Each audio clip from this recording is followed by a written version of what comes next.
Welcome back to The Explainer. Today, we are going to completely shatter the myth of English isolation.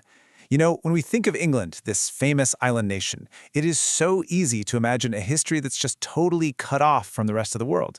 But honestly, that couldn't be further from the truth. We are going to take a really fun, enthusiastic dive into a massive melting pot of invasions, migrations, and upheavals that built a global superpower, literally layer by layer. Here's our quick roadmap through 2,000 years of history. We've got 1. First invaders, Romans and Saxons. 2. Vikings and the unified kingdom. 3. 1066, the Norman conquest. 4. Turmoil, plagues, and Tudors. And finally, 5. Revolution to global empire. Let's jump right in. Section 1. First invaders, Romans and Saxons. To really wrap our heads around this era, we actually have to rewind 11,000 years to when the flooding of a land bridge called Doggerland physically turned Britain into an island, setting the perfect stage for waves of conquerors. So, the first major wave, that hits in 55 BC with Julius Caesar's initial invasion. But it wasn't until 43 AD, under Emperor Claudius, that Rome actually locked down a permanent conquest and founded major settlements, including London. And despite some absolutely fierce pushback from the locals, like Queen Boudicca's famous revolt in 60 AD, the Romans stuck around for centuries. But by 407 AD, their shrinking empire forced them to pack up and withdraw. This huge power vacuum just swung the door wide open for Germanic tribes, the Anglo-Saxons, who started settling in the mid-5th century and pushed the native Celtic populations far to the west, into places like modern-day Wales and Cornwall. Moving on to Section 2, Vikings and the Unified Kingdom. So the Anglo-Saxons are busy establishing their 7 independent kingdoms and slowly converting to Christianity, right? But then a terrifying new threat appears on the horizon in 793.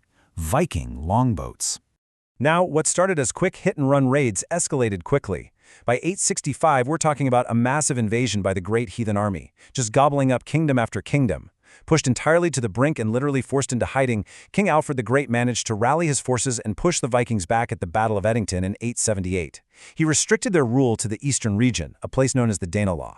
And this is crucial because this incredible victory really sparked the drive for a unified English nation, with Alfred's descendants eventually reclaiming all that occupied land. Which brings us to Section 3, 1066, the Norman conquest. The absolute tipping point for a completely transformed nation arrived when the Anglo-Saxon king, Edward the Confessor, died without an heir. And as you can guess, that triggered a massive succession crisis. I mean, just look at the sheer brutal timing of this year.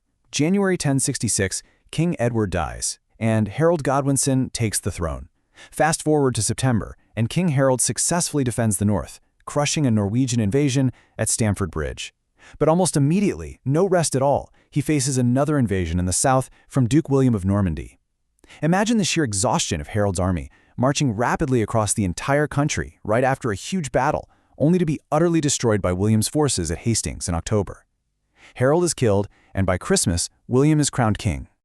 But the thing you have to remember about 1066 is, well, actually scratch that. It wasn't just a military defeat. It was a total cultural overhaul. William ordered this massive survey, the Domesday Book, which shows us that practically the entire Anglo-Saxon nobility was wiped out and replaced by Normans.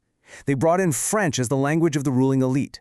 From this exact moment on, England's destiny, its aristocracy and its landholdings were permanently glued to France. Okay, Section 4, Turmoil, Plagues, and Tudors. Enter the Plantagenet kings, where England is about to face a chaotic medieval crucible of extreme territorial highs and devastating internal lows.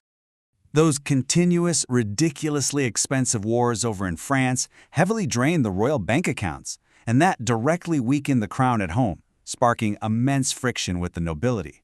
The result? The Magna Carta in 1215. King John was forced to sign this compromise with powerful English barons. It significantly reduced his absolute power and, believe it or not, laid the absolute earliest groundwork for the modern parliamentary systems we see today. 50%. Just let that sink in for a second. That is the estimated portion of the entire English population wiped out by the Black Death after it hit in 1348. Within just 2 years, it devastated the nation. This unthinkable tragedy severely reduced military manpower and radically altered society. It created severe economic tension because surviving peasants were facing higher taxes while demanding better wages, which directly sparked the incredibly volatile Peasants' Revolt of 1381. And the instability certainly didn't stop there. Reversals in the ongoing Hundred Years' War with France created a huge power vacuum back in England. This vacuum sparked the Wars of the Roses in 1455. We're talking about a bloody 30-year civil war between two rival branches of the Plantagenets, the White Rose of York and the Red Rose of Lancaster. The fighting only finally ended when Henry Tudor defeated King Richard III at Bosworth Field in 1485, uniting the houses and kicking off the Tudor dynasty. Ah, the Tudor era. This brings us to Henry VIII, a king whose chaotic marital life is forever remembered by that grim rhyme: divorced, executed, died, divorced, executed, survived. But this wasn't just some historical soap opera.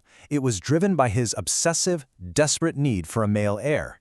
When the Pope refused to grant him a divorce from Catherine of Aragon, Henry made a truly monumental decision. He literally severed England from the Catholic Church to establish his own Protestant Church of England. That one move sparked a full century of severe religious upheaval. 280. That's the staggering number of people burned at the stake by Henry's devoutly Catholic daughter, Queen Mary. She launched a ruthless, albeit brief, campaign to forcefully reverse the Protestant Reformation and drag England back to Catholicism. It was an incredibly brutal period of sectarian violence that earned her the nickname Bloody Mary. Finally, Section 5, Revolution to Global Empire. Following Elizabeth's Golden Age, the crown passed to the Scottish House of Stuart, which quietly set a trap for a massive showdown between a monarchy that wanted absolute control and a parliament that was rapidly gaining power. This friction absolutely boiled over under King Charles I. His total refusal to cooperate with Parliament on religious and governmental affairs triggered the English Civil War in 1642. The nation was violently torn apart. On one side, the Royalists loyal to the king. On the other, the Roundheads, the parliamentarian forces led by Oliver Cromwell.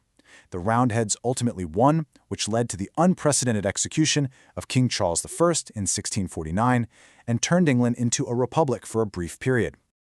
Now, they eventually restored the monarchy, but the religious and political tension was still very much alive.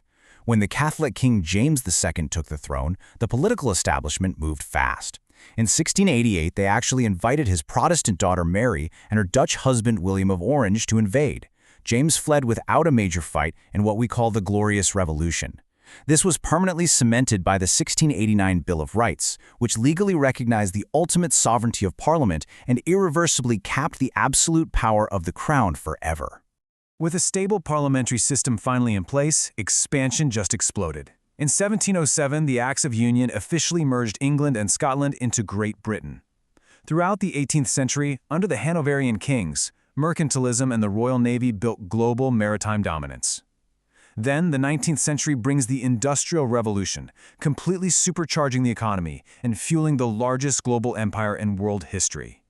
But, as we know, this era of endless expansion hit a wall in the 20th century, as the sheer financial and human cost of the world wars ultimately exhausted the nation and shifted its global role forever. So after tracking all these shifting dynasties, Roman legions, Viking longboats, devastating plagues, and global wars, we really have to pause and ask a fundamental question. What is the big takeaway here? Where is the actual, tangible evidence of all these invasions and adaptations in our modern day? Well, the answer is quite literally in the words I'm using to explain this to you right now. The modern English language is the ultimate, living proof of a nation built by thousands of years of constant assimilation. Every day, we use words borrowed from the Latin of the Romans, the foundational Germanic structure of the Anglo-Saxons, the Old Norse of the Vikings, and the administrative French of the Normans. England's identity and its globally spoken language is absolutely not the product of isolation. It's a profound testament to the constant evolution of its people. So the very next time you speak a simple sentence in English, ask yourself, whose ancient conquest are you echoing today?